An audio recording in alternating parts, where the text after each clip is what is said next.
বিশ্বের প্রভাবশালী magazine time প্রতি বছর প্রকাশ করে টাইম 100 তালিকা, আর সেই তালিকাকে ঘিরে আয়োজন করে টাইম 100 গালা ও টাইম 100 সামিট। যুক্তরাষ্ট্রের নিউ ইয়র্ক সিটিতে আয়োজিত এই অনুষ্ঠানে একত্রিত হন বিশ্বের প্রভাবশালী ব্যক্তিত্বরা। গ্ল্যামার, সম্মাননা আর গুরুত্বপূর্ণ বার্তায় ভরপুর এই আয়োজন এখন বিশ্বজুড়ে আলোচনায়।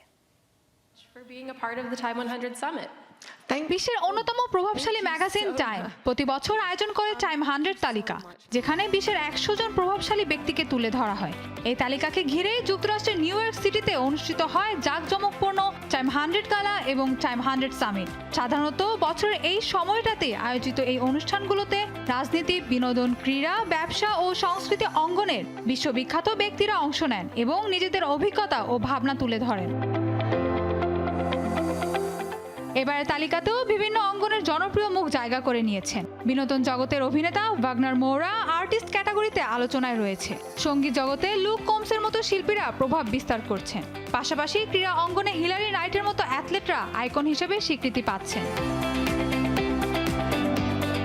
এছাড়াও ফ্যাশন ও ব্যবসা জগতে ভিক্টোরিয়া বেকম্যানের মতো ব্যক্তিরা ইনোভেটরস ক্যাটাগরিতে প্রভাব ফেলছেন, যারা নিজেদের কাজের মাধ্যমে নতুন ধারা তৈরি করেছেন।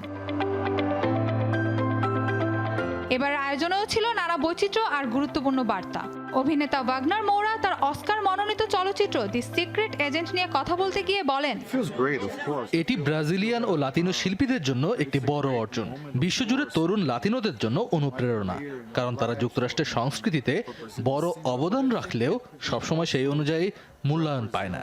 তাই এই স্বীকৃতি শুধু আমার একার নয়, বরং পুরো কমিউনিটির প্রতিনিধিত্ব করে। এছাড়াও জনপ্রিয় কান্ট্রি গায়ক লুক কমস বলেন, তার সাফল্যের মূল রহস্য হলো নিজের মতো থাকা। তিনি মনে করেন সরলতা ও সততাই দর্শকদের সঙ্গে সংযোগ তৈরির সবচেয়ে বড় মাধ্যম। অন্যদিকে যুক্তরাষ্ট্রের নারী আইস হকি দলের অধিনায়ক হিলারি নাইট জানান, কিছু মন্তব্য খারাপ ছিল, কিন্তু সেগুলো থেকেই নতুন করে আলোচনা ও শেখার সুযোগ তৈরি হয়েছে। একই সঙ্গে এটা সবাইকে মনে করিয়ে দেওয়ার সুযোগ যে তারা বড় একটা সাফল্য অর্জন করেছে, স্বর্ণপদক জিতেছে এবং একসঙ্গে সব ধরনের হকিতে ভালো করেছে।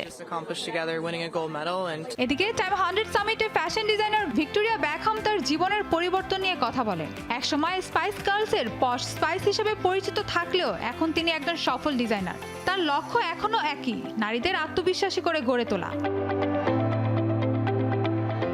টাইমস 100 গালা ও সামিট শুধু তারকাদের মিলন মেলা নয়, বরং এটি একটি বৈশ্বিক প্ল্যাটফর্ম, যেখানে সাফল্যের গল্পের পাশাপাশি উঠে আসে সমাজ, সংস্কৃতি ও মানুষের গুরুত্বপূর্ণ বার্তা।